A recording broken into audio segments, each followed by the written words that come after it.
Hello, I'm Nick Luck. And I'm Rosie Tapner. And together we'll be presenting coverage of this year's Burghley Horse Trials, streamed live and exclusive over 5 days on Burghley TV. Yes, for just £20, a Burghley TV subscription will give you an access all areas pass to the heart of the action, from the very first horse inspection to the final trophy lift, and so much more.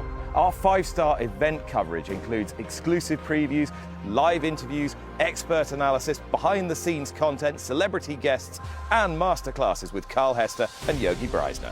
And when the event coverage stops, we keep going, hosting an evening highlight show today at Burghley, where we will review the best of the day's action with studio guests, as well as taking a look at what else has gone on around the event. And if that wasn't enough, on Friday you'll be able to watch live coverage of the Dubarry Burghley Young Event Horse Final. All this direct to your laptop, tablet or TV for just £20. So don't miss out. Head to the Burghley website and subscribe today.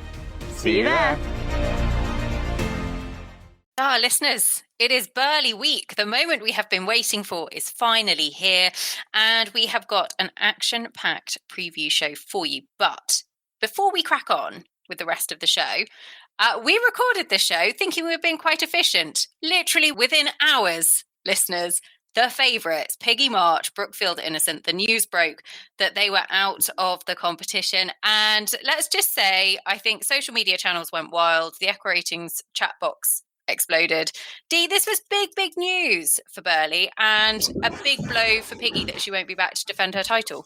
Yeah, it's a huge blow for Piggy, I think. Firstly, in the show that we had recorded, we talked a lot about, as we go through horses, we talk a lot about what it takes to get a horse to 5-star. To have a horse arriving sound at a 5-star, yeah, it's a really difficult thing.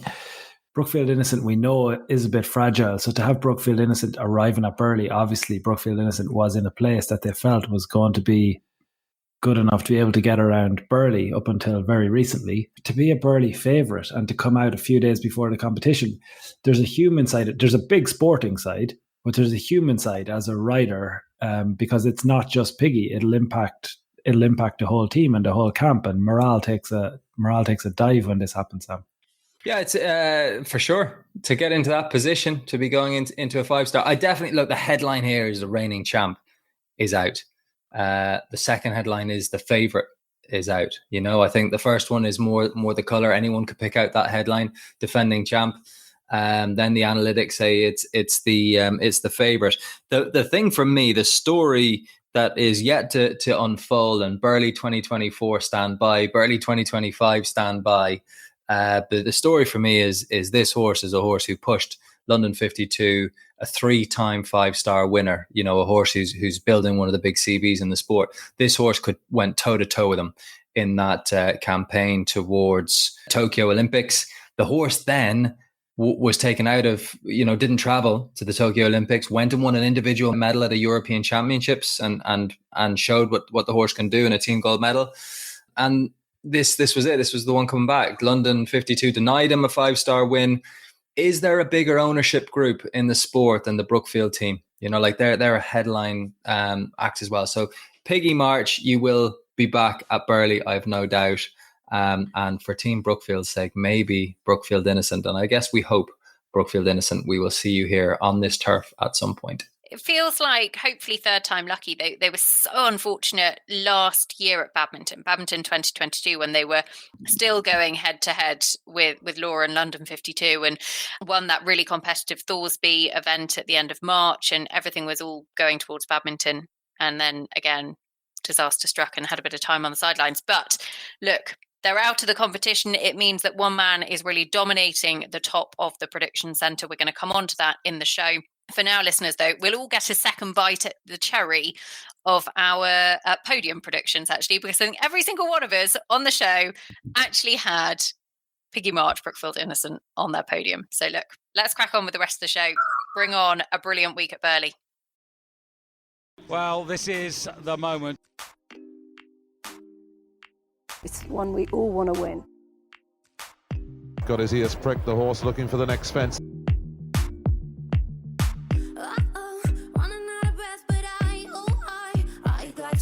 Now on to one of the biggest fences in the world, the Cottesmore Leap. Gutsy through there, Vania Kamira. This for the title. She's done it. Piggy March and Vania Kamira have taken Burghley.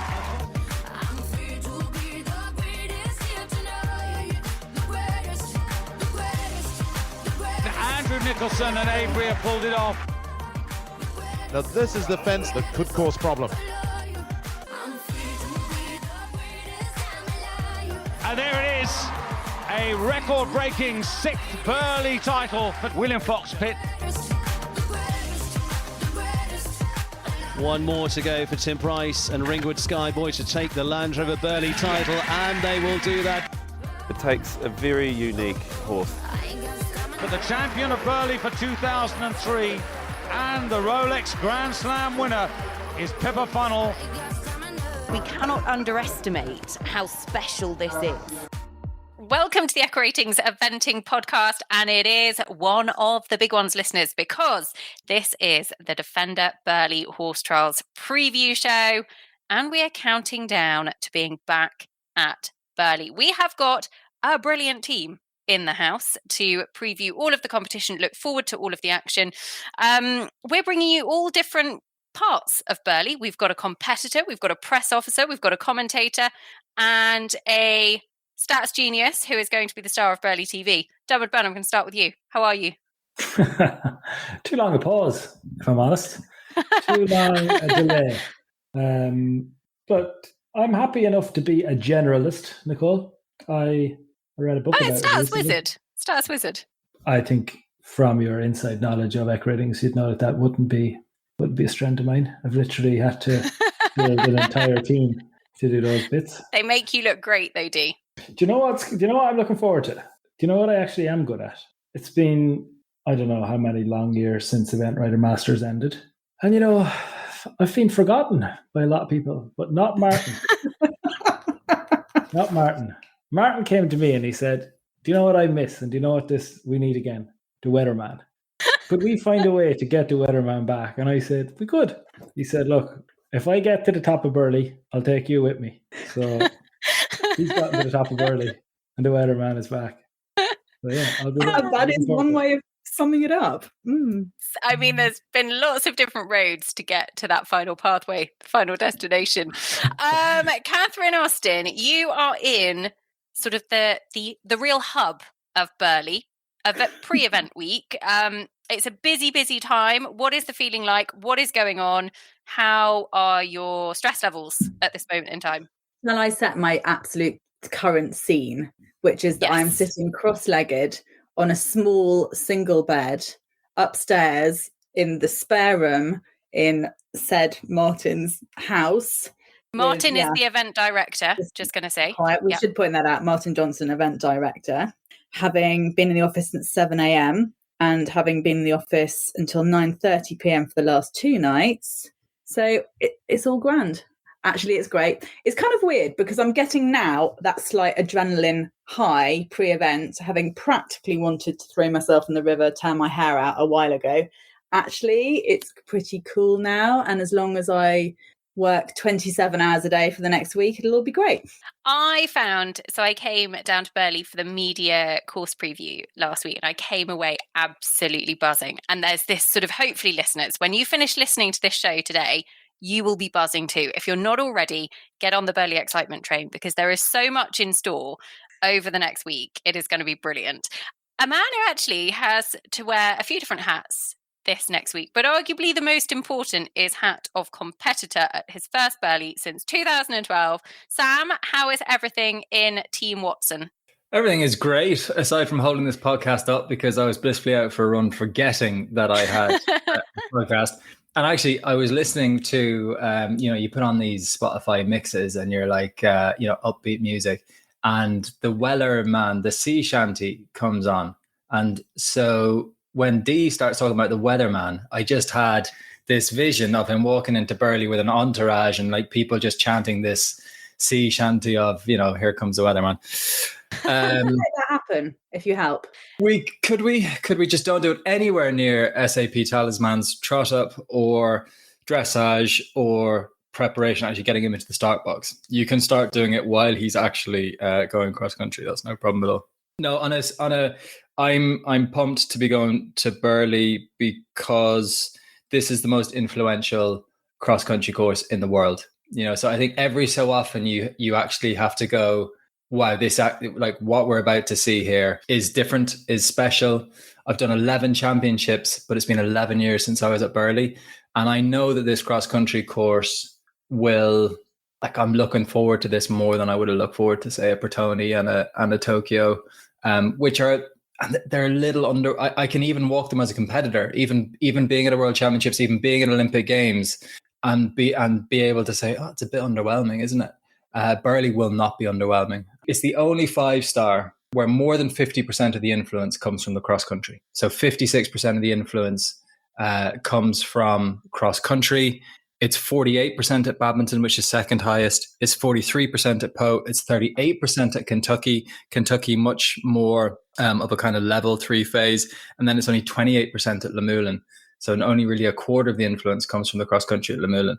But Burghley's nearly double that. So it's such a different competition. It's the proper cross country course. I can't wait for it. And in terms of what sort of Burghley we've got in store this year, it is actually the strongest Burghley field lining up since records began. Dee, I was absolutely delighted when I found this out a little bit earlier on, because we are in for a really, really competitive field this weekend. Yeah, there's a few different ways of looking at that. We absolutely are. I think I spoke to you about just this before we came on, Sam. Before you joined, Sam, we were in that conversation around the cross country, the Saturday excitement. It really, it does happen at a championship, but it's different now at championships. Without going straight to the heart of this, but we might as well. Saturday at Burghley is one of 2, maybe 3 really iconic days that happen every year. And you can include probably Olympic cross country, even though it didn't really happen at Tokyo, it did happen at Rio. Do you remember Rio? That was absolutely amazing. Now there is a change that happened between Rio and Tokyo, and we'll have to wait and see what happens at Paris as to whether that was a one-off. But it is a very, very special Saturday. And I know, Nicole, we'll get to that as part of the preview when we get to talk a little bit about the Saturday. But presuming we talk about that early, the early part of what's going to happen Thursday, Friday, Sam, even faced with the strongest field, and I think we should also talk at some point about all the people at the top of the field. I think you've got an amazing 2 days, Thursday, Friday. That's the bit I'm not going to talk about it yet, but I'm actually really looking forward to Thursday, Friday, knowing then that we still have a class Saturday to go and still challenge this. But top 7, I don't think we've had a winner since 2010 come from outside the top 7 after dressage. So yes, we're going to see excitement on Saturday, but you are still going to have to deliver on Thursday or Friday. Interestingly, on that, only 2 of those who have led the dressage have held on to win. So there is generally a little bit of excitement and movement within those top 7. Pop quiz, anybody want to tell me the 2 that led the dressage and went on to win? Pippa? Chris Burton. God, he had drama, didn't he? Chris Burton, yeah, Nobilis 18, yep. They went on to win in 2016, having led the dressage, and Pippa and MGH Grafton Street in 2019 were the other. There we go. Hey, just Sam, fun that was one of your finest moments, wasn't it? That 2016, that was when people were like, you know what, maybe that boy from Ireland does have something to say about the influence of dressage. It just doesn't seem right, I suppose, that a horse can win Burghley with 4 rails down. I've never seen it. It doesn't feel right. That's why you do have to quantify phase influence, and it's one of our best metrics, I think, that we've developed and that we're now using in 2023. The fact is your first phase is in Burghley is 20% of the influence. So there's 80% still to come. 56 on cross country, and 24 on in the show jumping. And that's not like in Kentucky, 44% of the influence has happened after dressage. So your leaderboard, and that's just, look, we have a feel for these courses. We know some courses it's harder to climb and you got to start strong. And we know some courses it's easier to climb. And we all know Burghley is, I think if you ask anyone, what's the most influential cross-country course in the sport, and they would say Burghley, but you're able to quantify it. Some people will be shocked at, only 56%. I'm quite shocked. It's the only course where more than 50% of the influence comes from cross country. Look, we just measure it and it's factual. I don't want to be emotional about it. We talk about the influence of dressage enough, but here it is. You said the word a special Saturday, and like, this is what it is. It's such a good weekend of sport. The highest rated field is really interesting. I think people probably took a double take at that and kind of frowned a little bit and go, really? But digging into it, it's Toledo to Cursor, Ballamore class. We take our ratings for field strength from the ELO. The ELO is a number you build over time. Lordship's Graffalo is the best event horse in the world right now, in my opinion. He's actually still not the highest rated because he's younger. He hasn't built that ELO rating up high enough a bit. So there is a little bit of an age bias in the ELO. The ELO in show jumping is by far the best metric in equestrian sport. It's an unbelievable metric for show jumping. It just brought a level of predictability we did not think was possible. Eventing is multifaceted. Obviously in Lemoulin, you're going to be looking at dressage more. At Burghley, you're going to be looking at cross country more. You need to look at the different facets of and the different strengths and weaknesses of each horse. And that ELO rating, it is something that you build over time. But isn't that a great thing about the sport? Like, let's really enjoy Ballamore Class and his incredible CV at 5-star. Let's really enjoy Toledo to Cursor and his incredible championship CV that he has and the amount of medals that he has. Swallow Springs has had moments. He's kind of the at times a villain and at times a star. People, who is he going to be in your eventing manager teams after Burghley? Have you recovered from the heartbreak? Will he be in the teams? So look, there's loads of horses like that and they pump up the ratings. Right. Only 4 horses maximum have made the time cross country at Burghley in any one year, going back to 2012. It is really, really tough to make the time at Burghley. One man came unbelievably close to doing it last year. I want to go on to talk about Oliver Townend because he actually has 3 rides. He's entered with another one as well. Who knows which horses will come off the lorry? I think 3 of them will do, though. Cooley Rosalind. She's still out hacking from when you left her off the lorry. I'm going to keep cheering, but I presume when you said 3 horses, you're discounting my pal Cooley Rosalind again, are you? My money would be on Ballamore Class, Follow Springs and Tregilder, who are the top 3 in the prediction centre. Cooley Rosalind isn't a million miles away, but for me, they would be the 3. The one I was picking up on there, though, is actually Tregilder, who was on track to make the time at Burghley last year when only one other horse did so, and he fell at the second last. You can always play the what-if game, but he had looked particularly brilliant, and he has actually been in brilliant form since Tregilder. He's probably the one of the 3 of Oliver's kind of high-profile entries that's most under the radar. Catherine, you know those horses very well. Is that a fair assessment? I don't think I do know them particularly well, but it's obvious because the other 2 are very, very high profile. We know kind of everything that's to be known about Ballamore Class, don't we? And I can't wait to see him gallop around the cross country again. He's one of the best cross country horses I've ever seen. Tregilder was really interesting at Burghley, Nicole, because I believe Oliver when he said that this 18-hand horse was finally beginning to carry himself and properly have self-carriage and to be stronger and that sort of thing. He's huge. And yeah, look, he fell. He was tired when he fell last year. But he's always a horse that Oliver has had belief in.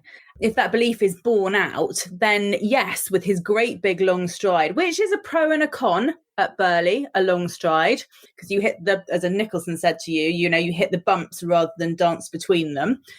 He could be interesting, and he could do a dressage test that puts him in a competitive position. I can't see him doing a dressage test that Oliver's 2 grey horses would do quite, but you never know. Of the 3, I would have Ballamore Class ahead of Tregilder, ahead of Swallow Springs.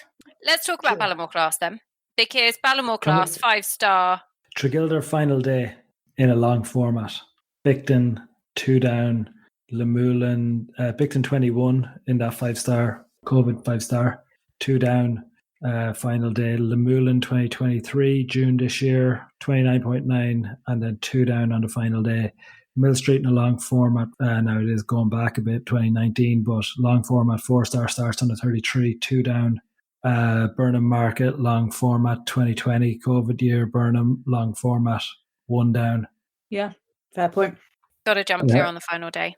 Well, Sam? if you're going to have a rail, you got to be on a 22, 23, and Tregilder's currently not there. Not to say that like that advantage from speed won't play something, but I wouldn't want to be sitting on a horse that would add 4. I don't think you'll have enough room to win it. Sam? To finish in top 5 maybe. Eventing Manager app, click on these horses. You'll see their simple metrics. I want to talk you through one very, very quickly. Top speed. It's a percentage figure. Tregilder got a top speed percentage of 98%. So that means that this horse is faster than about 1 in 50 horses that he comes up against. So this just tells me that this horse can make tougher times. That's essentially what this is telling you. Can this horse make tough times? And can they do it 3 times in their last 10 runs? That's the other side of it.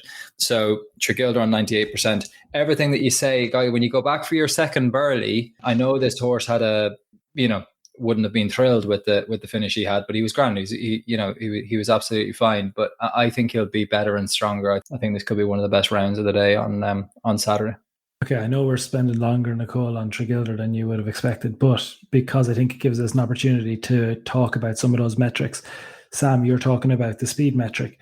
One interesting thing that I think probably I don't know how it ended up in Eventing Manager, but actually it's probably the only place that you can see this for the nerds. Have you got the XCJ10 and the adjusted score, Sam, for the jump in Eventing Manager? Because that XCJ10, for Ballamore class, if you go to the XCJ10 adjusted, so it's telling you essentially how difficult were the courses on which this horse jumped. It's a difficulty metric. Ballamore class is plus 36%, Vitali's plus 35%, Toledo plus 23%. That's starting to give you an idea that they're going to tough fights. Tregilder is down at plus 3, much closer to.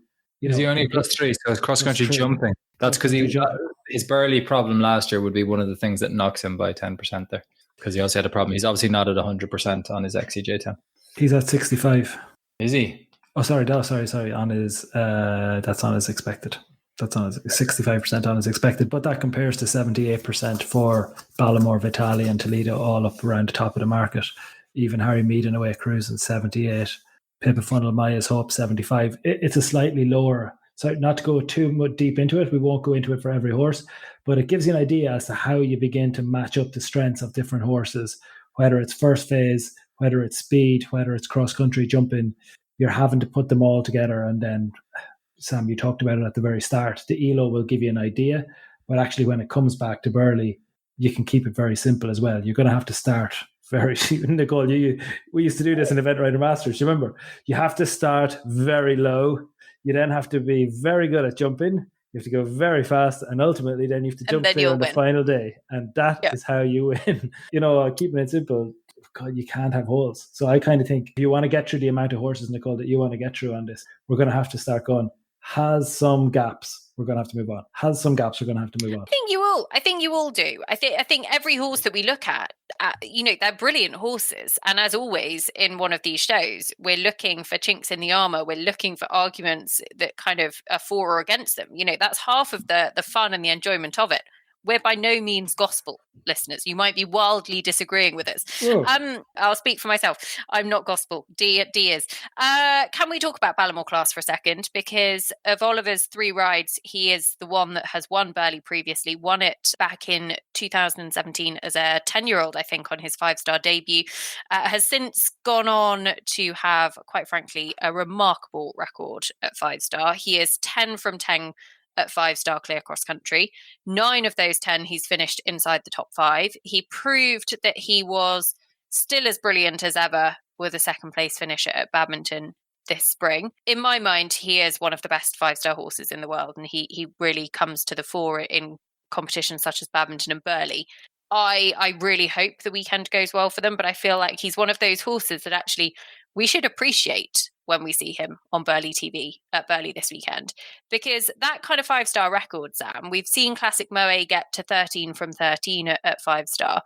Ballamore class is next best in terms of cross-country reliability at 5-star. I mean, that is extraordinary horsemanship to keep a horse fit and competing at that level. And actually, to be that reliable Yeah, but I mean the 13 from 13 for Classic Moe was just jumping clear cross country, and nowhere near the competitiveness that Ballamore Classes had. Yeah, Ballamore Classes had one bad phase in a 5-star, and that was Pertoni, which was exceptionally tough for a lot of horses. So this is a horse that, again, because when you look back in the history books, they didn't compete as much. The 5-stars were longer and more grueling, so you couldn't really do 13 5-stars in a career. This is one of the greatest 5-star CVs ever seen in the sport. Labio City Sam will have more wins. He has 6. 4 of them championships, I think. Or no, 3 of them championships, 5-star championships. But this horse, in terms of top 5s, in terms of turning up and putting a result on the board, and all I'll say is anyone listening to this who can go, oh, top 5 and a 5-star, that's not too much. That's easy enough to do.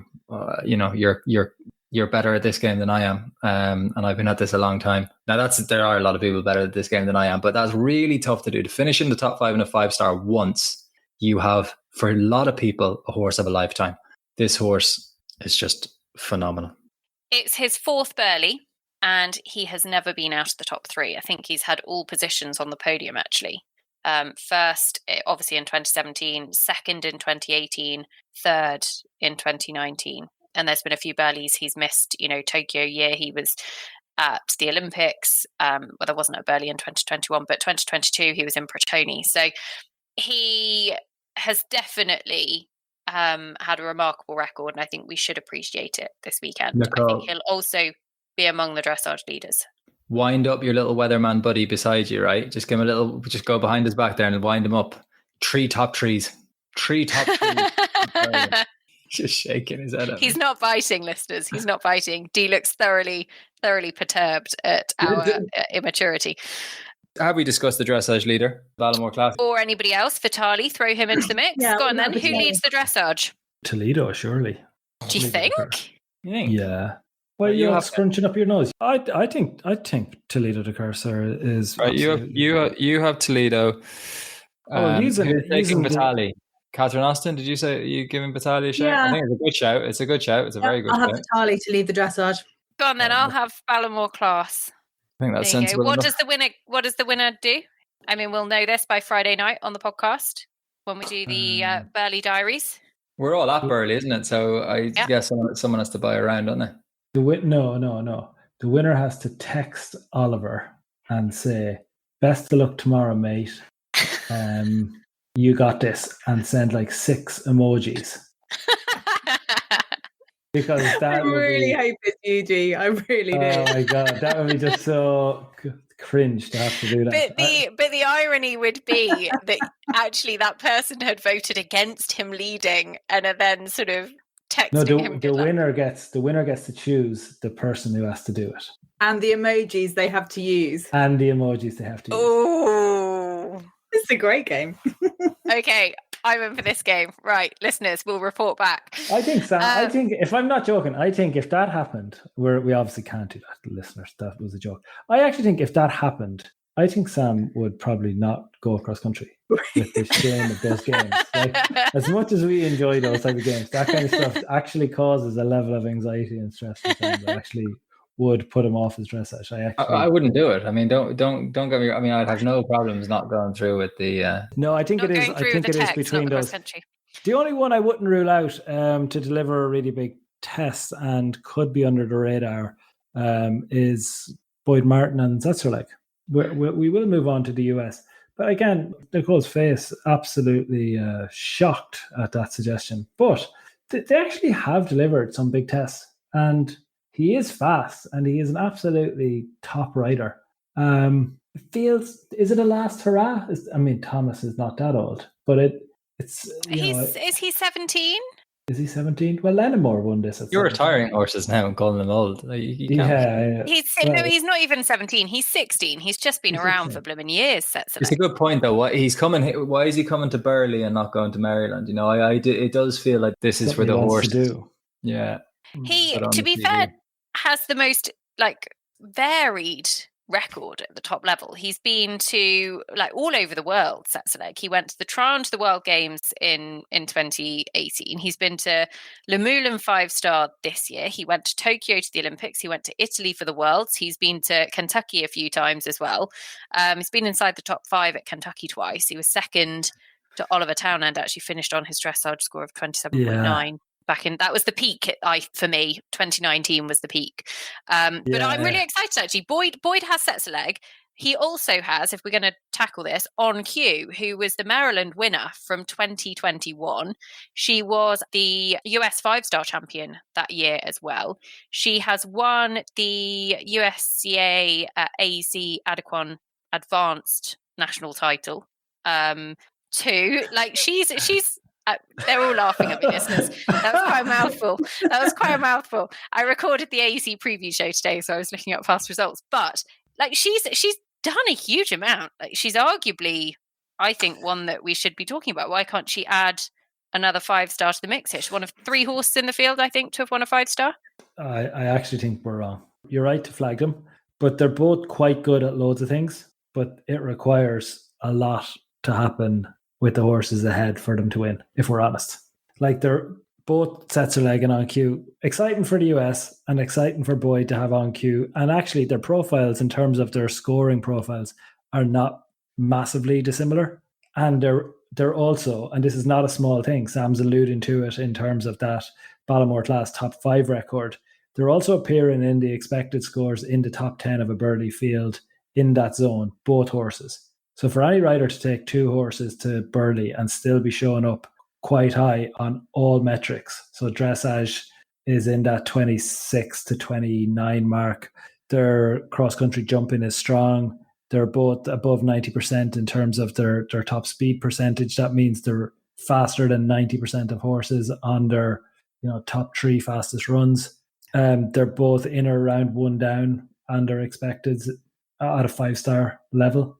They're both top horses, and the big but is they're going up against Ballamore class, Vitali, Toledo, and Swallow Springs, Penco's Crown Jewel, maybe a dark horse like David Dole's Galileo Neamwood, or even, Luna Mist for Tom. Like there's horses in there that excite me more.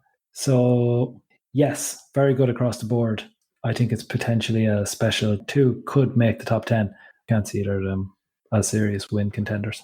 I have to say, though, it is great to have Boyd back at Burghley this year. I don't think we've had him for 4 or 5 years. He's a great character and it will bring a lot to the event as well. I think that's going to be really cool. I'm not going to lie, I'm a bit of a Boyd fangirl, so I'm quite excited about potentially meeting him in person at Burghley. Can we talk about Tom McEwen? Because actually, it feels like Toledo de Cursa back at Burghley for the first time in some years. I think for the first time, that's only the second time ever I think he's been to Burghley. It was 2017. That was the year when he was 4 seconds over the time, and they'd sort of established good double clears at Poe and at Badminton, and then all of a sudden Chris Bartle came on the scene, told a young Tom McEwen that you had to put your foot down cross country, and he went off like a rocket and was 4 seconds over the time. And I remember that year felt like the making of Toledo de Cursa at top level and kind of the emergence of this superstar. And I think we're now getting the chance to see him at Burghley again, which I'm delighted about. I think this could be a great year for Tom. Say it. What do you mean? Say it. You paused too late. You think could he win it? Yeah, I do. Because it's not a great year so far, I'll tell you that much. Like it's okay. But imagine that it's an old Western, all right? And you probably haven't seen a Western, Nicole. You're like 15 or something. But like we grew up on Saturday afternoons on Westerns, okay? And what used to happen was, maybe not you, Sam, I'm sorry, no. Me and Sam are looking to. He was eventing on a Saturday afternoon. Yeah, Irish households. Young, the disadvantage. You didn't have a TV when you were growing up, Dee, so how did you watch Western films? Because I wasn't in my own house. I was out, on the street, Nicole. We grew up in town. Watching Western films. Yeah, in estates rather than on estates. Through movies. Staring through the windows of other people's houses. You just walked to his local drive-in movie and just watched it. I could tell you, Saturday afternoons, I was the king of Saturday afternoon television. And I won't go through it all, but let me just tell you, So the Dukes of Hazzard used to be on probably about like 4 o'clock. The one with the Wolf helicopter used to be on about 6 o'clock. You get Blind Date, then you get Gladiators, then you get Match of the Day. And that was a perfect Saturday for an Irish child. But in the middle of the day, you'd have a Western. And in the Western, invariably, you'd have a scene where there'd be, two old fellas on a street with a saloon door swinging, and there'd be a new sheriff riding back into town. That was like the Western. And for me, Toledo is riding back into town as the main man this weekend. So I thought you were thinking like babyface McEwen versus not babyface Townend with their not babyface Townend.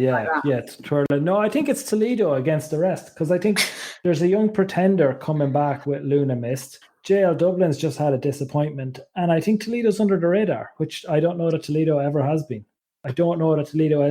I think has been and is one of the top horses in Britain, has gone through a period where London 52 has taken a lot of press.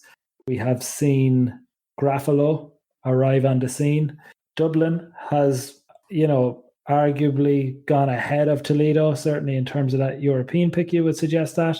I think this is Toledo's reminder to, the British eventing fans that actually I'm still here. I think he's fast enough, strong enough in the first phase. Tom is experienced enough, and he's absolutely good enough in the final phase to win it. It does take a little bit for it to happen, but talk me out of it. What lets Toledo down here if he doesn't win? You might not be wrong. Like I think he's a few penalties off in the dressage, but not much. And could be. And look, there's variance around that, but a 6-run average of about 26. 25.9, I think. I think he'll have a little bit to find, but he could pop in a good day.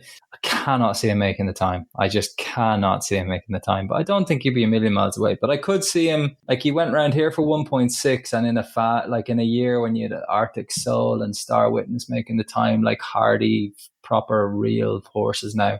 And he was only 4 seconds over. But he's not made the time since Tokyo. It's 2 years ago.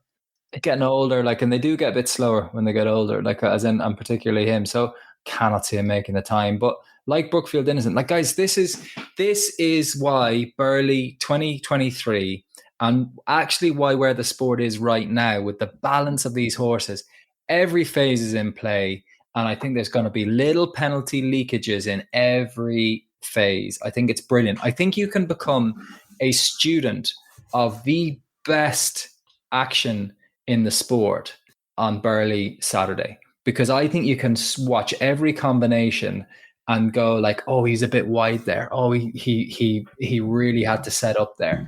Oh, he's used up a lot of energy there. I think you can look at things like that and go, it's probably going to cost him. Any little mistake, any little inefficiency, I think it's going to cost them all on cross country today, bar maybe a big gallopy, rangy one like a Tregilder or something like that. So I can't see Tom making the time. I can see him being a little bit off in the dressage, but this is a brilliant finisher, folks. This is one of the best show jumping horses the sport's ever seen. Falco is more spectacular, but Toledo has the CV. I mean, the record winning scores here, Sam, range from 25. He ain't touching that. To 28. You think he adds too much? I mean, that's their records. He could start on a 24, and he could be 10 seconds over. 10 seconds over the time. And that's on a good day. For me, that's the best version of how it looks. But I think that's a great bar, guy. A sub 30 finish here. Do you know how many horses have finished sub 30 at Burghley going back to 2008? 16. No, 10. Catherine? I'd say 9. No, I don't know. 8. Oh, so close. Any surprises? Of those that have finished sub 30? SAP Talisman. To join the list in 2023. Ireland has one Burghley winner to its credit, Sam. Yeah. If you're looking for a second, look to Austin. Yeah, a long time. Early 50s, 53-ish? Yeah. Am I dead right? No. I think it's 53. I think it is 53. Because I think I might write in my press release that it was... It was 60 years. Yeah, exactly. I did, didn't I? Years. Here we go. Do you want to know the sub 30 scores since 2008? It's pretty predictable, if I'm honest. Caroline Powell, Lenamore, William Fox Pitt, Park Lane Hawk, Michael Young, La Biestique Sam, Piggy March, Vernier Chimera from last year, Tim Price and Ringwood Skyboy twice they have done it when they finished first and second. William Fox Pitt, Sea Cookie, Oliver Townend, Carousel Quest. That's it. Avery didn't do Can we it. talk about Austin O'Connor, seeing as we slightly moved on to the Irish thing? Or rather, Sam can talk about Austin O'Connor. And now that I've mentioned Avery, a 3-time winner, like Colorado Blue, another little grey horse, gonna absolutely tear up the park. This is where, I mean, badminton was brilliant. It's likely not going to be the badminton ground, where he was the fastest cross country round of the day, faster than Lordship's Graffalo. This horse can trend around a 26-27 halfway through his dressage test. If those flying changes came off, this horse would start sub 30. But he's got to hit some of those changes. Like, even if 2 of them are clean, then and it'll come. Like like they're not far off. He's just kind of got a habit of doing them, like, just nicely one stride late behind. But if that can be fixed, then Tracy Robinson will be leaving no stones unturned. I'm sure Austin's had it on his mind because everything else is there. The show jump has been a little frustrating because, again, this horse can show jump. But those are the two things. Like, I don't think the conditions of badminton will strike again, but I think there's a better performance even than that in Colorado Blue and Austin O'Connor still. And I think that the badminton performance will have given him a big injection that he needed to really go, to get all that right. I mean, no rider ever leaves stones unturned. I'm not saying that at all, but you definitely can hit and find new levels of focus and new levels of purpose. You need an incentive, don't you? Something needs to, to trigger another burst, another push, another, yes, God, it is all worth it.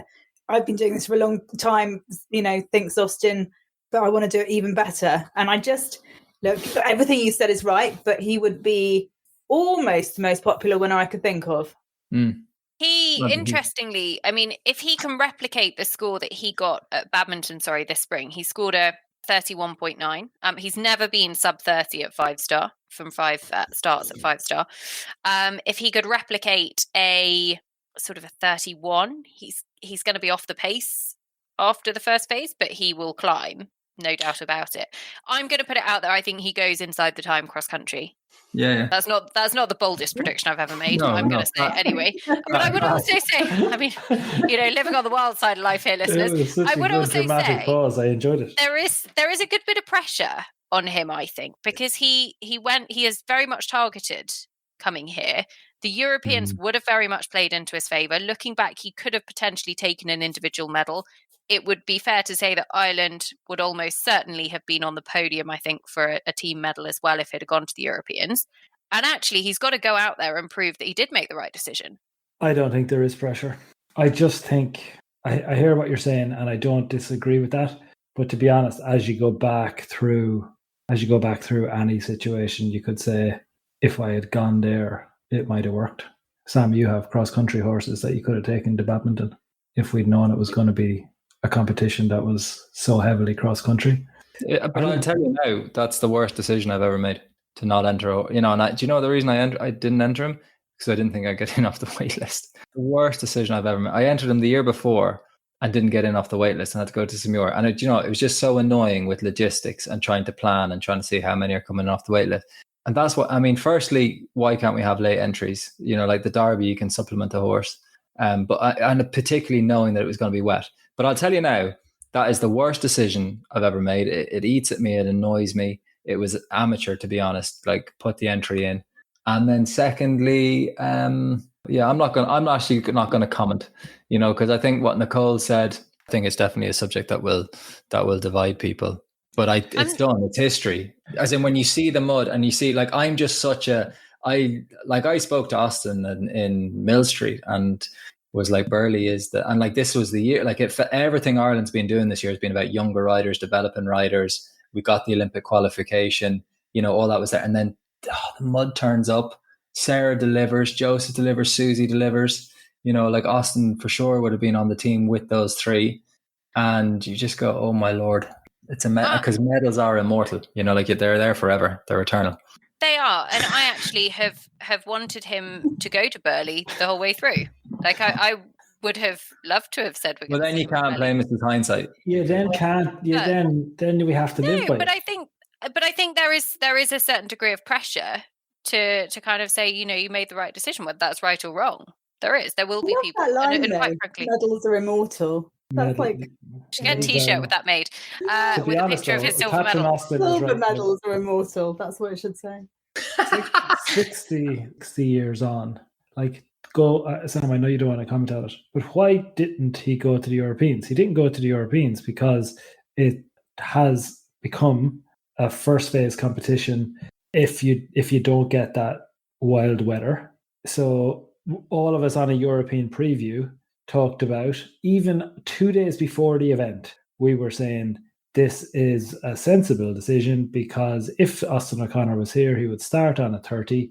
If he got his changes, etc., he could get to a 28, but realistically, probably starts on the 31 and finishes on it. It is not going to challenge the places at a European Championship. That was 2 days before. We know that this is the only place, is it the only competition? Certainly of the 5 stars, it's the most where we'll see the cross-country influence. And there's nothing below 5-star that isn't a first phase competition. No. 5 stars is actually the only level of the sport where dressage is not the most influential place. So he has to go to a 5-star for this horse. And medals are immortal. Team medals, yes, team medals, they're great. But 60 years since Ireland have won at Burghley. And actually, there's a horse that can win at Burghley. We're already qualified. But can he? Because that's what we're discussing. Can he go low enough in the first phase to win? Well, I think he can be on the podium. I don't think he can go low enough unless you get a very, very difficult and influential cross country. He needs a little bit of help from the external factors. But I still think for Austin in 2023, when Ireland were qualified, to do something for himself, which was to take the horse to the right competition for the horse. The right competition for the horse was Burghley. And hindsight, the Europeans worked out that way. But we can't operate like that. He's not under pressure. He will be thinking, I did the right thing for the horse with the decision I had with the information I had then. I go and give this a really good crack, and I hope for Paris next year to go back into the Irish fold with the team. I don't think he's lost anything, and I think he's definitely a big contender this weekend, and I think you're right, Catherine. And I'm with the decision. I'm with the decision. I wanted to see him at Burghley. I've always said that. But I think it's right to have those discussions. Interestingly for me, the last thing I'm going to say on him, he's show jumped on the final day of a 5-star 4 times. He's had 2 down on 3 of the 4 occasions. He's jumped clear once. He's going to have to do better than that because he's not going to be able to leak those penalties here at Burghley this weekend. My final say is I can see a Burghley where Toledo de Cursor goes very, very close to winning this. And I can see a Burghley where Colorado Blue can beat Toledo de Cursor because he did it at Badminton. So both of those things can happen. So it's there, and that's Ireland are going into this with a live chance of winning a 5-star. I'm not, and that's where I would leave it. Okay, let's talk about a few of the others because there's a whole load of other horses, listeners, that we've not talked about. Start with Emily King, Valmy Biats, who actually have a 7% win chance. They come in behind Piggy, Oliver's 3 rides, Tom McEwen and Toledo, and then it is Valmy Biats, the Thorsby winners from this year. They went very, very well for a podium finish at Belgium. Was it, I think, Catherine, in the 4-star there? But it feels like the 5-star just hasn't quite come off for them this year. I don't think she's had that much 5-star luck generally, Emily. I think you could probably take 3 or 4, at least 2 anyway, high-profile examples of her being in very strong positions and just not coming out. Again, I see it a little bit from Sam. We get to see it a little bit behind the scenes from Kitty. It's so hard to get a horse to a 5-star. Stop there. It's so hard to get a horse to a 5-star. To get a horse to a 5-star in form, who's delivering big first phases, who is able to put together, hopefully, 3 phases. And even within those 3 phases, we're also trying to add cross-country jumping and cross-country speed. So you're kind of looking at almost 4 different elements. Okay, they all have to come together here, Nicole, but I think she has to prove it to us first. I think that we, for very good form at the level below, well, that's great, isn't it? But 5-star is different. And while they're clearly both very talented, etc., they do have to prove it at this level before you can tick that box with confidence and say, yeah, top 10 finish. Well, they were top 10 at Po last year, but Burghley this year feels like it's a very different kettle of fish. They pulled up at Badminton when going very well, and then they had 20 penalties at Le Moulin. So, it's kind of game on, actually. But she can be in the mix here well enough, and the horse can be very quick. So I wouldn't be surprised to see them go very well. I hope she does. I feel like the 5-star form will turn in her favour at some point. I want to pick up on actually Ros Cantor Pencos Crown Jewel, who finished just outside the top 10 here last year. The horse has been top 10 at Bicton in the 5-star a couple of years ago as well. She was brilliant at Badminton this spring. Ros, of course, going for the hat trick. She's the Badminton winner this year. She's the European champion. Confidence will be very, very high. Pencos Crown Jewel isn't the sort of the flashiest of event horses, but she's very proven at the level now. What is your take on her chances? Quite good in the first phase, I would say, even though you say not the flashiest. Like I think it's almost 10 runs since they delivered an international dressage test above or outside of the 20s, and even that was 30.8 back at Thorsby. So it's all in the 20s. It's often between 27 and 30. That includes Burghley here last year, where amazingly they delivered a 24.2. They're just not going to have the speed. They don't have the speed really. And I think Pencos Crown Jewel is 14 now. Pencos Crown Jewel is a super horse. Probably not quite as Zenshira that we had to All-Star B, where Zenshira felt so under the radar, but was actually tipping away, going to all these 5 stars and building a world number 1 tilt for Ros. I don't think that Pencos Crown Jewel is quite going to be able to be that for Lordship Scrofalo and Ros, but has been and is, I would say, a very, very good 5-star and 4-star addition to a string. Probably will find the time tough here, and maybe a pole, maybe a clear. They did have 3 down here last year, but even then, because of that strong start, they added 12 time penalties cross country. They added a further 12 time penalties in the show jumping. They started on a 24 and they added 24, and their finishing score of 48 was still good enough to see them just outside the top 10. So like as a general bar, I would say they'll start in the high 20s and they'll add plenty to it, but we'll see what the competition holds in terms of where that leaves them. I would say anywhere in the top 15 is a fabulous result for Pencos Crown Jewel. But imagine if Ros did win it. Imagine winning Badminton, Europeans, and then Burghley. It's like a triple crown, isn't it? Pencos Crown Jewel can't win this. I know, but Ros is amazing, and just indulge me. I will, and I saw your write-up and I enjoyed it, but no, Pencos Crown Jewel can't win it. Yeah, Ros is amazing. Yes, just in case we're doubting that, like Catherine. Can we go from Ros being amazing and Pencos Crown Jewel potentially being able to win, but not going to win, to Tim Price's Vitali, who was actually on the podium here 12 months ago. 21.3 they scored at Burghley last year. They put in a brilliant test. This horse's Achilles heel, it would be fair, is the show jumping. He's had 3 down each of his last 3 5-stars, but he's been inside the top 10 in each of them. I feel like, I'm sure Tim said when he came out of the show jumping at Badminton this year, he had 3 down, but it was a much better 3 down than the 3 downs he'd had previously. Nobody can doubt his genius, Tim Price. And with a score like that in the first phase, you just wouldn't want to write off Vitali, but that would be why he's a little bit lower down the prediction centre, Sam. Yeah, and look, poor jumpers win 5 stars. There's a lot of them. Get another T-shirt with that made. They do though, but they do. Like Classic Moe wasn't a great jumper. Veneer Chimera wasn't a great jumper. Nereo wasn't. 4 down has won it. Yeah, 4 down has won it here exactly with Nobles. Like it's and he's not the only. Like I mean, one of the reasons Pencos is vulnerable and is not just on speed, but is on jumping on the last day as well. You have this horse. You have we mentioned the Ballamore class. We have Setzerleg. We have Tregilder. We've I like Colorado Blue as a jumper, but as you say, the it's a 5-star as well. Jumping on the last day of a 5-star is so different. It's such a different test. Heavy legs.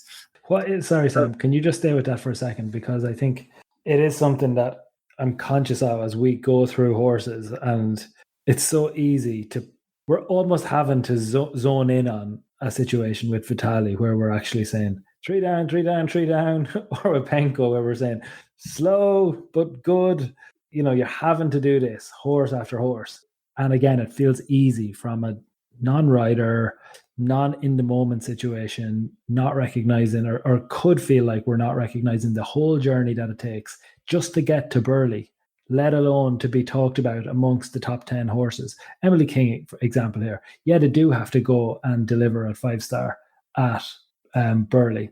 But actually, you know, they've been on a journey to get here, and I don't want it to sound dismissive. So when we're talking about a Vitali, and I'm saying that to the three of you in that we have this conversation regularly, and ultimately, if you're going to have a preview of a big competition and you want to have real sport, you have to be able to talk this way about horses, knowing that you're doing it from a point where we love and respect and recognize the effort that all of these horses and riders make and owners make to get these horses here. But what's it like, Sam, behind the scenes? I'm not saying like war stories here and kind of Spike's version of this, but like, what's it like behind the scenes on the Sunday morning or Saturday night after a big 5-star where you're actually saying, okay, we need to go and jump clear now? Like, how, I know that I guess you sat on multiple different horses, feel differently. Is it that simple? Is it just very dependent on the athlete being the horse? Yeah, and they can. It's funny. There's certain instances where, take an Arctic Soul for example, that type of a horse, where the cross country can nearly take enough tension, but the horse has so much ability, but so much like tension and fight, like we see about the dressage, that can actually come out on the last day. And you might sit. I'd be interested in talking to Gemma about it, because he'd be the first horse that might spring to mind for me, where you go, geez, I might nearly prefer to jump that horse on the last day than when he's fresh at it, because he's not got the kind of natural technique or whatever. But that's because cross country is natural to him, so he's less likely to feel the day after a strong cross country like Burghley, like going, oh my God, what has my body been through? Which we all would, like after, like we have all, versions of sport or of a day's hunting, like your first day's hunting of the season, and you haven't been riding for a while. You get up the next morning, you just go, oh my God, I'm so stiff. The main thing is the qualities that are required to jump a clear are actually very mental from a horse. I don't mean crazy. I just mean it's in the head that they've got to go, okay, I know my job. I've got to get over the fences. And that's what Vanir Chimera kind of did. She would like go, there's the top of the fence. I'm just going to sneak over it, and do it by braille. But the effort, was going, I'm going to make the effort. Whereas a lot of horses can go in, and actually, particularly horses who are quite natural jumpers, right? If they're kind of they love to jump a pole, and when they feel fresh and whatever, they're on springs and they're lovely off the floor. But then you gallop them around Burghley for 11 and a half minutes, which isn't that natural to them. They come out the next day feeling stiff, and then you go to jump and do the thing that should be natural to them, but their body is going like, no, today's not the day, and they don't try, and they don't like it. They're just like going, I don't want to jump today. And then they just go and have a load of show jumps down. It's so mental, and it's great that you asked the question, because this is what we should be appreciating about an event horse. Like, this is the test, and it doesn't look like jumping around a global champions on Miami Beach over big fences in a spectacular arena, or jumping the Aachen Grand Prix where you go, oh my God, they're just so big. You don't have that level of respect as someone goes to win Burghley. You have to take it all in. You have to look at the trainability, the discipline, the flexibility, the suppleness in the dressage and the control and the athleticism. Then you got to look at the brute strength and the speed, and the relentless desire to do the job on cross country, and then to come out the day after and go, I'm going to go and win this thing for you now, pal. Unbelievable athlete. There, boys and girls, endeth the lesson. They almost need to they kind of have to have that conscience as well, like that real will and desire and grit, determination. Let's pick up on a couple of others. David Dole, Galileo Newmud, who were second Brookfield Innocent and Piggy March at Hartbury, top 10 at Kentucky this spring, fourth at Pau last year. The rail down in the show jumping cost them the win in Pau last year, sixth at Badminton last spring. I feel like they can actually have felt probably a little bit hard done by that they didn't get selected for the Europeans. I was surprised. I thought they would go. They finished on their dressage score in their last 4 internationals. I very excited to see them come to Burghley. I'm interested to see how the horse copes with the terrain, and the last kind of big 5-star that we saw them over this kind of terrain was Bicton, and David went back to the drawing board and changed a lot of his fitness work after that, and that's really paid off for him since. He's likely to start early to mid-30s, but if he can be close to finishing on it, then he's not going to be a million miles away from where he needs to be. It's a pretty impressive profile to look at with this horse, and it's a pretty impressive journey, and it's someone who maybe doesn't get it's not an obvious name off the team sheet. I mean, this is an hour and a half into the podcast before we're discussing them, but as you say, 6th at Badminton, like, it's a huge result to get up there, going so close at Po. So everything you say, but actually this horse made one mistake in his life on a cross-country course, and it came at Bicton in that 5-star, but he was tired. But things have changed. But again, if you're ever going to see that tested again, like, forecast is important. Like, the difference that a little bit of rain will make here to just that little bit of give in the ground. Like we talked about at the start of the show, the ground and stuff. But like that, it just does become. It really depends what kind of Burghley we get, because again, it's energy loss every stride when you're losing energy. And like, so here's an interesting, and this is, again, comes into horse type. I won't go into. It's a short one, Nicole. But Colorado Blue didn't make the time at Bertoni. Okay, and about 10 horses did, or 11 horses did. Good footing. It was twisty-turny type track, and he didn't make the time. And Lordship Scraffalo did, but he'll go on top of the ground. He likes top of the ground as well. So there are some horses, like Colorado Blue is nearly going to let down his stride more if there's a little bit of a cut in the ground. Anyone who follows jump racing, Underso is a very good example. He's nearly faster on soft ground than he is on good ground because of how their stride works. And then they have such a big engine, they don't get tired. I don't know about that. I think this horse has become very fast through brilliant training from David Dole. Brilliant training. I think he's become very quick on good ground. Kentucky's, Lamoulin's, Pose, even Badminton last year was good. London 52 won it. So it needs to stay dry at Burghley, I think, because this will be more testing terrain. But he was very fast around Kentucky. But I think he was held at Kentucky. Maybe not. I don't recall him being held at Kentucky.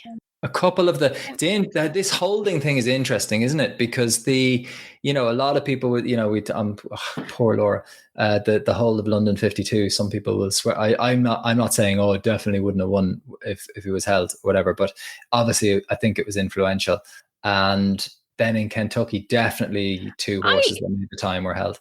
David came home as one of the fastest of the day in Kentucky. He did, yeah. I think he was the fastest.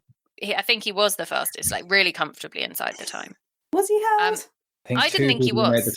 I didn't think he was. Can't remember who. Can we? So I mean, David Dole, I think is one of those riders that's underrated. I think Galileo Newmod, if he could finish top 10 here, I mean, I'm getting way ahead of myself. But how cool would it be for David to go on some sort of campaign to finish top 10 in the sort of Northern Hemisphere 5-stars in all of them? Because he'd have 4 from 4 then. He'd need to go to Lamouline. He'd need to go to Maryland. It'd be a niche. He probably would. David Dole would totally do this. It would be great. Anyway, other ones to watch in the fields. Can we have a pick out of somebody that we've not mentioned as yet, Dee, that you are looking forward to seeing at Burghley? I'm looking forward to seeing Harry Mead at Burghley with all of his horses. 3 I read, Catherine, on your press release. Yeah, I love the fact that both Harry and Oliver are planning to ride 3 horses apiece.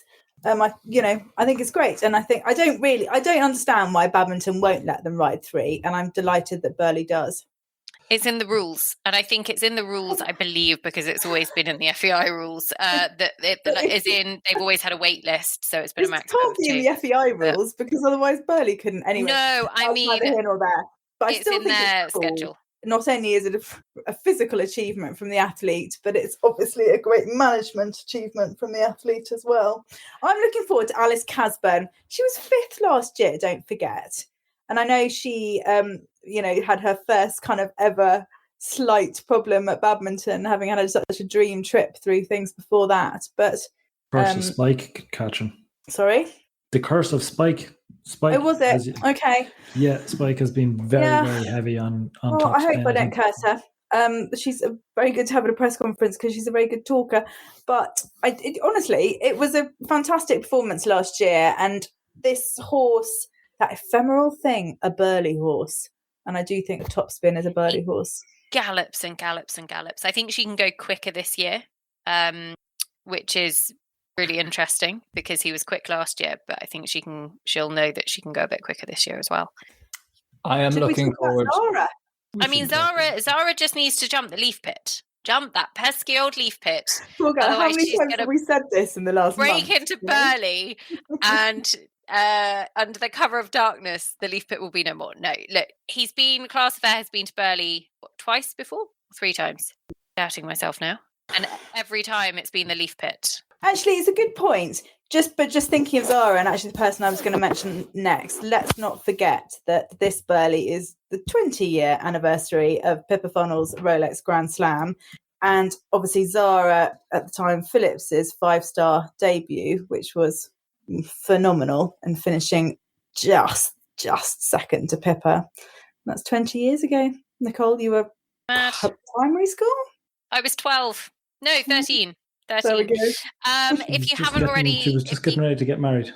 If you haven't already heard it, go and listen to the show on the Inside Burghley podcast with Zara reliving it, because it's a really, really interesting insight and she talks very candidly about it. And also it is Class Affair's 3rd Burghley, and both times previously the pesky old leaf pit has been their undoing. So fingers crossed for them this year.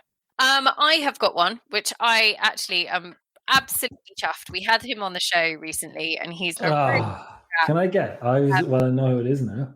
You can if you like. I mean, we had him on the show, so yeah. I mean, you've had a lot of them on the show.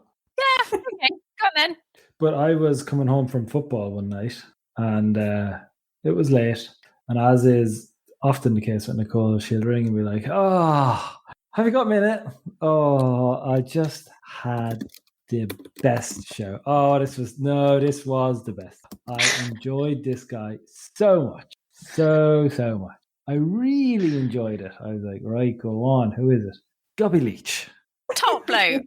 Absolutely top bloke. Really nice chap and has had some really rotten luck. And you just feel like he's a hard worker in life. And I like hard workers in life.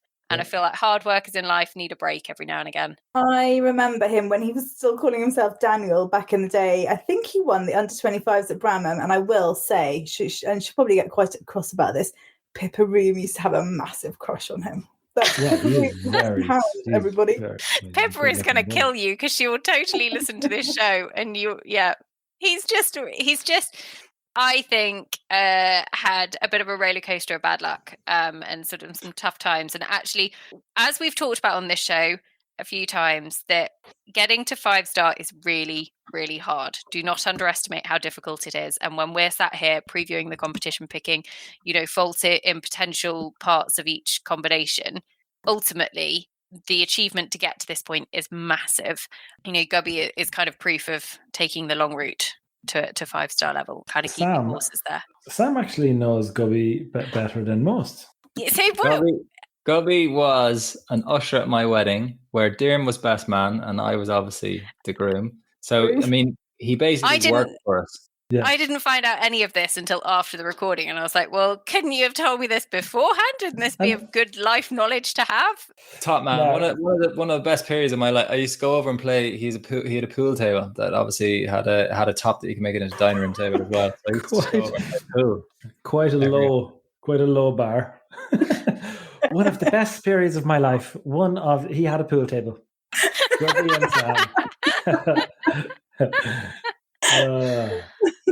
A carefree period, probably more than one of the best periods of my life. It followed the period where I used to watch Done Deal in the afternoon with Noel Edmonds trying to work out. No, that was it was an interesting bunch, your bridal party.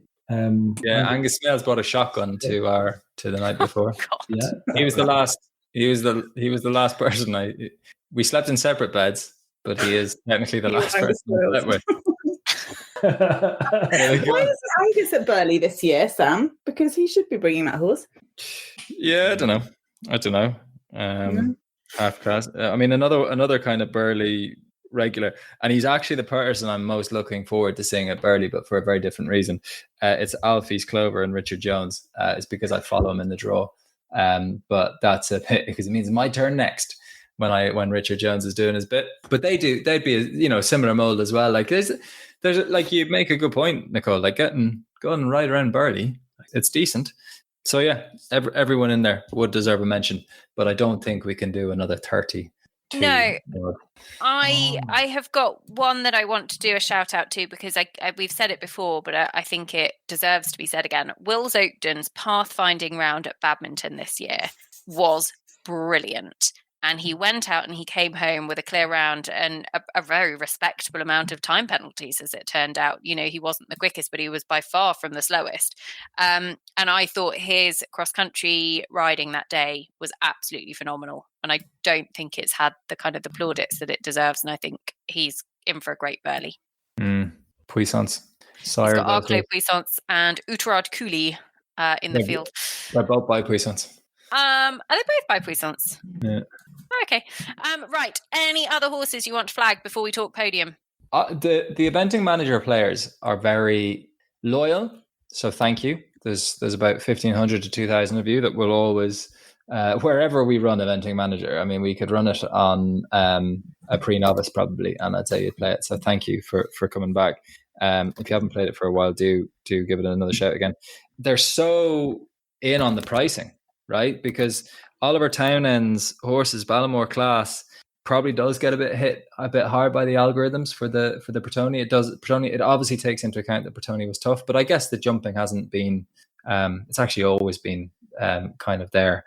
Like he's been picked by 21% of players, right? So the horse has gone up in value. He's popular, but Oliver's other two, Swallow Springs and Tregilder, are like 1% and 2%. So it's interesting. It's not an Oliver thing because they're really gone for Ballamore class. But they've not gone for Tregilder. They've not gone for Swallow Springs, which I think is interesting. I think the Tregilder one is interesting. That people might change their minds after listening to this pod, because Nicole, you bring up his round from last year.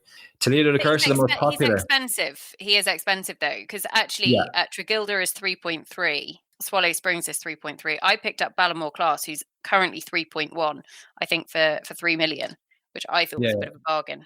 Yeah, and that's what I mean. Like it's an intelligent crowd playing the game and very price sensitive. So Toledo de Cursor as well was coming in cheap. Now and again, horses that have been, if you've been playing this at the Europeans, you're playing it here. Horses who have been cheap and kind of notably so have been like Lordship's Graffalo, Capel's Hollow Drift, both badminton horses. Here you've got Toledo de Cursor, Ballamore class, Colorado Blue. I would also say they're quite cheap. And what's happening is because of this particular piece of software, we use predictive analytics. We throw a lot at it. It's much more AI driven. The other algorithms have a lot of, combination of intuition and data science as well. This we give a big piece of software, a lot of data, as much data as we can. And I think the horses that had those big time penalties at badminton have been hit a little bit harder. So the horses that ran at badminton are probably a little bit of value here. Have you done a team, Sam? Yeah, I went for Brookfield Innocent. I just really liked it. I said I'd do that. I saw the value in Toledo de Cursor as well, so I went with him. I went with Fatali. I liked him, and then that didn't leave me with very much budget at all. So Christopher Whittle and Skip Mill, you were my choice as my fourth person. And Burley's a dangerous now. So guys, what you have to do is you have to you got to play your mini league. Okay, if you want to win if you want to win over 1,500 people, you have to go for three. You have to go for three expensive and then one as cheap as you can, because you ain't going to win. Like you need three really good scores to win. You do have a discard score, like it's proper team eventing. You have a discard score, but to win your family and friends league, like to win a league of about 10 people, particularly around Burley, you can definitely play strategy here. And we've changed the algorithm so there's way more value in the bottom of the market. Like you can't pick up someone for less than about 1.5, 1.3, okay. 1.3. But like, for example, Class Affair, 2.5 million. But like, so 2.5 is the average. You have 10 million to spend. Like you can pick up good, solid horses. Geez, you could be looking at this all night. Like it's interesting. I have a good one for you. It brings up Luc Chateau, who I would recommend. Frenchman. Vien de Mont. But if you go and look at it, okay, it's not going to bother you on a Thursday, Friday. It's a 37.5 6-run average. So that'll be difficult. But its cross-country jumping is very strong. and it has done it on difficult courses. It's 100%, so XCJ 10. It's 10 out of 10 from its last 10, and it's plus 38%. So it's done it on tricky, I would say, courses. There won't be too many higher than that in the field. Top speed percentage of 91. So it's not going to start that well. It's not going to finish that well. But if you want to stay in the game, it's going to keep you in the game. That's a big thing at Burghley. That could finish 2025. Top 25 is better than that, probably. And its last 2 5-stars, it's been 9th at Pau and 11th at Badminton. So, hey, sorry, Viendemont, Luke Chateau, get that's a great pick. 2.2 million. There you go, bargain. Pick them up as a bargain. They'll be very expensive soon. Okay, so time, team, for our podium predictions. Second attempt after the Brookfield Innocent news broke, because he was on all of our original podiums. So we decided that we would redo them, give ourselves a second chance. Sam, I'm going to start with you.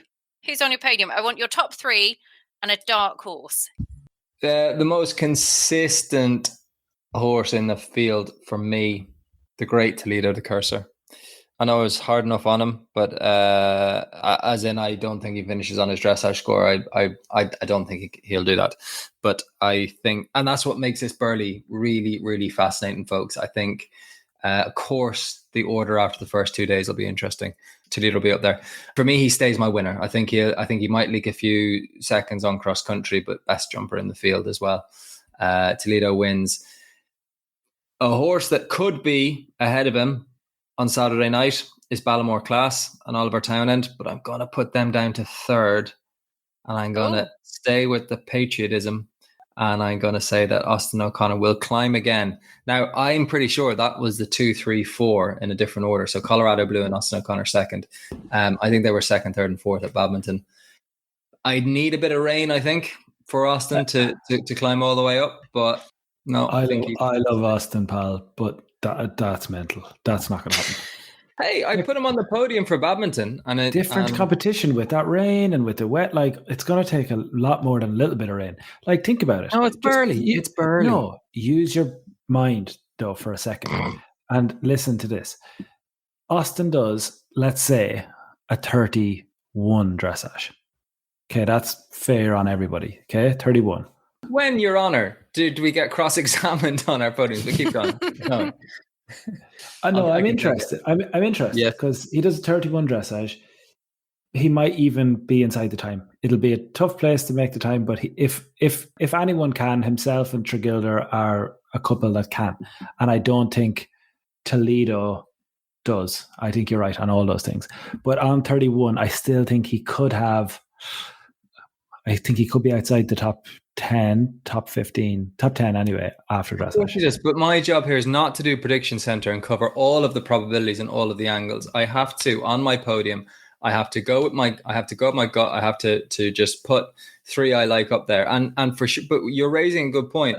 I am forecasting the good day for Austin O'Connor, but this horse finished in his dressage score in a proper Badminton last year. And then this horse was the fastest horse around Badminton this year. It didn't come off in the jumping. There is a concern on that. There is a concern on the starting score. But again, that's like 2 of the 3 phases, but like it's 2. Yeah, I take your points, but I think that this, I think a lot of people could be thinking that it was rain and his day and his time to shine in Badminton, and that was it. That was and I'm keeping I think there's more in those other 2 phases. I think he can replicate his cross country, and Burghley's the place to do it. There might only be one horse inside the time, and if there is only one horse inside the time, this was the fastest horse around Badminton. And this horse hits, like, you look at those trending scores during his test in Bertoni at a World Championships and at Badminton. This horse can trend at 27 when he's halfway through his test. And I know that at both times the flying changes all unraveled, but that's 4 flying changes. I think he can hit 2 out of 4. If he hits 2 out of 4 flying changes, this horse is in the 20s. Okay. Is he? Like, he's not going to be in the 20s. Close. Like, he's 29. You know, what's his 6-run average? Because they can horses generally within 3. Okay, his 6-run average is 33.8. He's going to struggle to be in the 20s. I'll take that. Okay. But it's Burghley. I love that, but I just don't want. I don't want you to let yourself down as an analyst, and then you just take you do such good analysis, And then at the end, you just throw all of that in the bin. And that's what podiums are, though. What people find really hard to digest when I say this line is they say, "Oh, Prediction Center got that right. The favorite won." And I said, "We didn't get it right. That might be the most likely winner in the competition, but it is it's more likely than not that they won't win. That's we have an open sport. If I was talking about soccer, Man City, they're the most likely favorite, and it's more likely than not that they will win, but not in eventing. It's open. That's why the floodgates are opening and the stampede to Stamford is happening. It's because we're all going to watch top class sport and we're going to what's going to happen." Sam, who's your dark horse? My dark horse, I'm going to get slated by this one as well, aren't I? It hasn't gone right for Emily King, but Valmy You can't have a dark horse that's in like the top 5 on the Prediction Center or something mad. That's not dark. Not dark enough. Oh, sorry. Yeah. Apologies. It's not They dark were my enough. dark horse on the original recording. I don't think they were. I mean, she has a 9% win chance. She's 5th on the Prediction Center. Got something for you. Yeah, go on. She has the same win chance as Toledo the Cursor. I think people listening to this, informed eventing people listening to this, are going, "There's something wrong with your. There's a bug, right?" And what I would be saying is in this sport, things are never as good or as bad as you think they are, right? And I actually think that while Prediction Center has this horse way up, and I guarantee you ask 10 people at Burghley, show them Prediction Center pre-competition, and I guarantee you they'll say that Emily King is wrong. And all right, go easy. She might be listening. She'll be like, no, but she should be listening to the predictive analytics are saying that she's the same win chance as Toledo the Cursor. That's the way the sport works, and it hasn't come right for her in 5-star, and people will be over exaggerating that. Remember Julia Krajewski, 3 championships. She in inverted commas bottled it. A lot of people said she wasn't a championship rider because of Stragom, because of Tryon, because of Rio de Janeiro, run-outs galore, left, right, and centre. Goes to the Olympics. My friend Ingrid, back in the day, on Butsy. You drive home on a bicycle. Not Butsy. That's a Braxton. Braxy, not Butsy. Do you know what? I'm going to throw my toys out of the pram if I can't have her, and I'm going to say Sam Watson and SAP Talisman. Yes, Sam. He's entered. We'll give it a lash. We'll climb. Sam is literally doing a rain dance, listeners. We're getting messages repeatedly going, "Has it rained at Burghley today? Has it rained?" Anyway, if I can keep that horse calm, he'll do a test, and if I can control the beast, he won't get tired. That's one thing for sure. He won't get tired. Things are never as good as you think or as bad as you think. I think I'm a pessimist when it comes to all this. No. It's going to be great, Sam. It's going to be great. Podge has got this. D, how about you? You said when we started, "I'm not telling you my podium because you'll all want it." Well, he's already taken it. I mean, it doesn't take too long to listen to the original recording, and you'll find that actually, I think you can take that quote from in there where I said Toledo the Cursor, Tom McEwen will be the Burghley champion. So, no, I'll stay true to that. But I think it comes from a sensible point of view in that he's the horse most likely to keep the rails up on the last day and still be somewhere in that 26 to 25 to 28 zone. So I really like him. He can get a sub 30 finish at Burghley or a early 30s finish at Burghley. I think he'll be right there.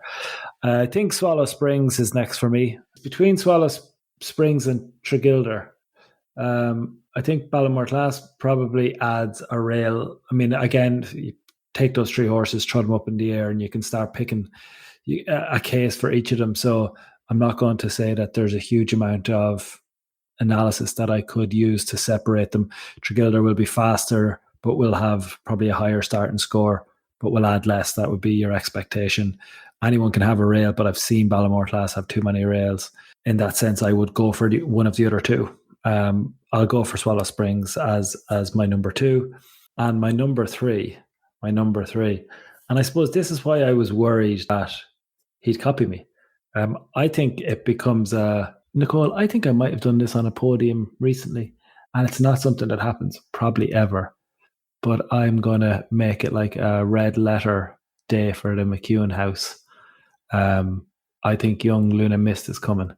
Okay, Luna, I don't think we've talked about them too much in the first show, but it's a horse that is quietly gathering a Blair winner from last year.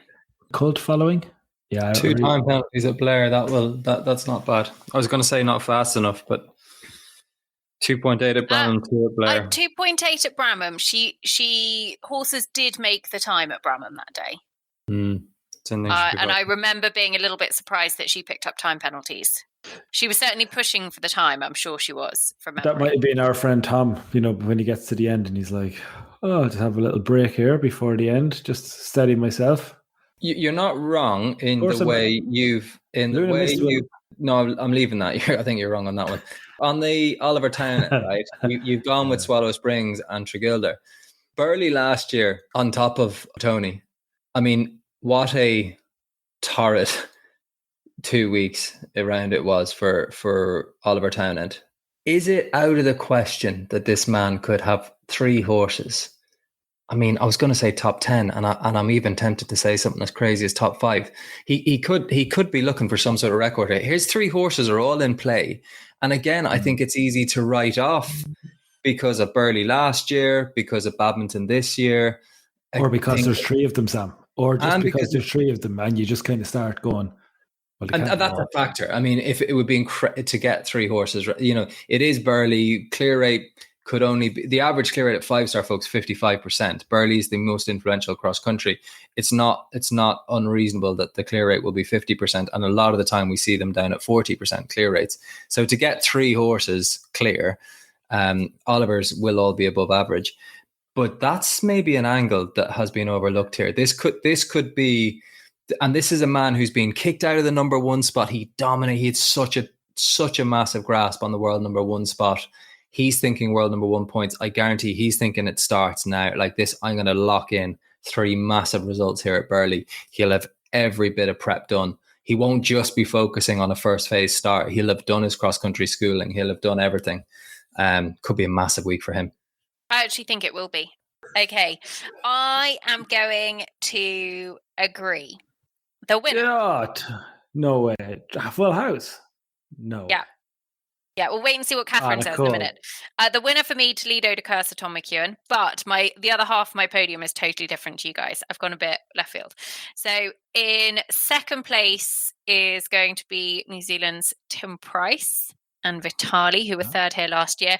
I think he will be very low 20s in the dressage. I think he'll be actually leading going into the show jumping on Sunday morning, and Tim will produce a bit of masterful horsemanship that doesn't quite get a clear round, but probably better than his 3 from last year. Might go round for 2 down, which will just drop him out of the winner's spot. And third is going to be our friend Boyd Martin and Setzeleg. I feel like actually we've overlooked him. We all criticised him on the show, and I kind of feel like he's not had some of his best form, but he was a winner coming into this weekend on his last international, and Boyd has been over to Burghley twice, been in the top 10 twice. He's bringing 2 horses over. I don't think he'd be travelling it. I thought Setzeleg had been to Burghley before, but he hasn't. I'm going for Boyd. Boyd and Sexy Legs. I actually think, now I could be wrong on this, Nicole, because it does feel like the preview it actually wasn't a long time ago in terms of days. It was just a long time ago in terms of jobs that have happened between in them terms of and headspace.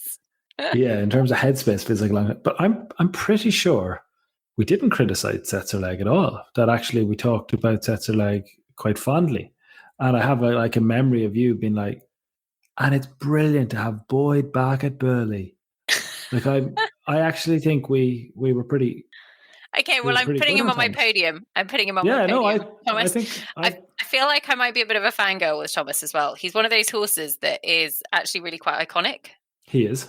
Right, my dark horse is going to be Harry Much, but it's actually with the much less experienced of his two, because he has HD Bronze, who's his 5-star horse in the past, but I'm actually going with the 9-year-old Shambeg Cooley. It is very rare you see a 9-year-old at 5-star, especially stepping up at Burghley for the first time, but they finished on their dressage score at Bramham. They had a great top 10 finish. I think they were 5th at Burghley, and the horse looked absolutely mega. He is an absolute beast of a machine cross country in terms of speed and stamina. And I think Burghley is right up his street. Massive step up in terms of actual test. And I think a mental test as well, because there's going to be a lot for the horse to think about. But Shambeg Cooley. As the most recognised and famous commentator in all of the lands in this sport, have you ever used any phrases on Harry Much, like much to like there? No, but I should do that at Burghley. What's it worth? Oh, I think Burghley's too high class and highbrow for little witty. Can't do games at Burghley. It's very cricket, very test match cricket humour. Have you seen the cover of which is Sam, by the way, in a nutshell? He models himself on that kind of stuff. Have you seen the cover of the form guide? That's Harry Much, isn't it? Harry Much. Yeah. Just when you were saying, Emily King was a dark horse, your dark horse is actually the cover star of the entire. Oh, I'd take that as mine. Definitely is a dark horse. 9-year-old stepping up to 5-star for the first time. He'll be way down the prediction centre. Way down the prediction centre. Yeah, I'll take that. Thank you very much. I tell you what. Before we go, actually, we need to link in. Now, listeners, shall we link in seamlessly? So you've probably gathered by now that actually Catherine wasn't able to join us for the re-record of the podiums. So I said, don't worry, Catherine, send me a voice note and we'll edit it in as though it's live. So I'm going to do that just so you can see the magic behind the scenes, listeners, if you've stuck with us this far. So Catherine, what's your podium? Now that Brookfield Innocent is out, my podium is... First, Oliver Townend, a Ballamore class. Potentially one last hurrah for this great horse. Second, Austin O'Connor and Colorado Blue. Third, Tom McEwen. And I really ummed and ahed about which Tom McEwen horse, because obviously Toledo is the great horse he is. But let's go for youth and let's go for Luna Mist. Oh, Luna Mist. Bold choice. Yes, Catherine Austin. Okay, okay. As we know, we're being honest here. I haven't actually heard. Has she put in Luna Mist? She has. I haven't heard that bit that you've just heard because we just. Did she make Lido the curse of the winner? No, Ballamore class. Ballamore class. If she had, we'd have to do another show because inevitably he would then be out, be breaking news. It'd be the one that he didn't bring. Don't even joke about that, listeners. Don't Sam. It's not funny. And her dark horse Mist on the podium. Sam, what do you think of that? No, interesting. It is upwardly mobile. Like, look, it was like with Brookfield Innocent. Like, there's still questions. Like, everyone loves a potential star. I just think these competitions, Badminton and Burghley in particular, you cannot beat the old guard unless you have some sort of machine coming through, like the Lordship Grappler. No, Luna Mist. Oh, yeah, he is. No. What I mean are your Nereos, your classic Moes, your Veneer Chimeras, these lot. Penco's Crown Jewels. Come on. I've just named three great. I've just named 3 5 I know. I'm sorry. I'll give you a bet if you like. Go on. But you have to do the odds because I'm not able to calculate them quick enough on air. Luna to finish ahead of Colorado. I just go straight even money. I think Luna will for sure start ahead. I'll just go straight even money on that one. I think that's a good bet. I think that's fair. You and I have a 50-50. I'll take Colorado. You take Luna. I'm just going to make it known that I think Colorado Blue will finish ahead of Luna Mist. I don't know. I'm happy Catherine Austin doesn't. That doesn't change. I mean, Catherine doesn't. And Diarm Byrne versus Nicole Brown, Sam Watson. Nobody should listen to me anyway. Okay. If anyone listening to the show sees me walking around Burghley, ask for odds as you go. I love it. I'd love to give you some odds on something happening. While you're there, listeners, get a selfie and then tag us on social media. I would be delighted. Thank you very much. Handing me money. We'll get a selfie. Hashtag stalking Sam. Before we go, we need to go back to Catherine's dark horse. My dark horse, although it sounds a bit ridiculous to say dark horse when she's easily the most famous person actually in eventing, as in real world fame, is Zara Tindall and Class Affair. Yep, no arguments there. Definitely the most famous person in eventing.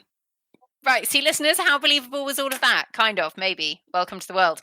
Right, Sam, Dee, it has been a pleasure. Let's just hope there are no major dramas before this show gets released.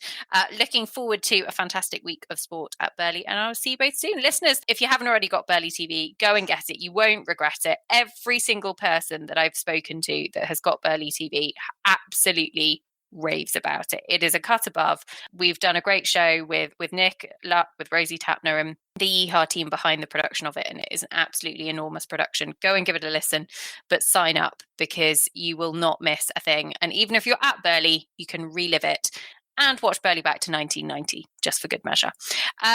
If you're heading to Burghley, Catherine, e-tickets this year for the very first time, what do people need to do? Download them on their phone before they join the entry queue.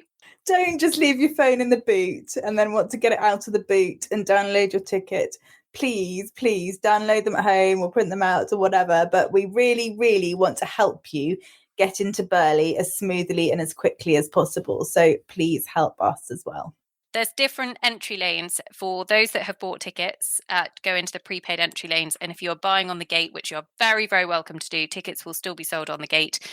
You can just go into a separate entry lane. So look, do that because you will be helping the entire Burghley team, and there has been a massive team effort to be able to make Burghley bigger and better than ever this year. So very much looking forward to it. Listeners, enjoy Burghley. Get your eventing manager teams locked in. Tag us with your selections. Share the show. Massive thank you for all of the support, and we will have lots more coming your way. It's going to be brilliant. Burghley is back. Bring it on. Listeners, thanks for tuning in. Welcome to Quickfire Questions with Fairfax and Favour, where we will be putting some quickfire questions, as the name might suggest, to some of the best riders in the business. And today's guest is the 2020 USCA Leading Rider of the Year. It is Liz Halliday-Sharp. Liz, are you ready? I'm ready. What is your favourite meal? I think it would have to be a really nice steak dinner. What Fairfax and Favour item is your go-to when you go out for dinner? I really love the Kensington. It's such a gorgeous short boot, and you can wear it with, jeans or nice trousers or even a dress. So I'd say that's my main go-to. What is your secret weapon? Coffee. What bee is your favourite? Bags, boots or belts? Am I allowed to say all three? If it's from Fairfax and Favour, I actually do love all three. So. There we go. Liz Halliday-Sharp, thank you very much for going under our quickfire questions with Fairfax and Favour. Thank you. It's been my pleasure.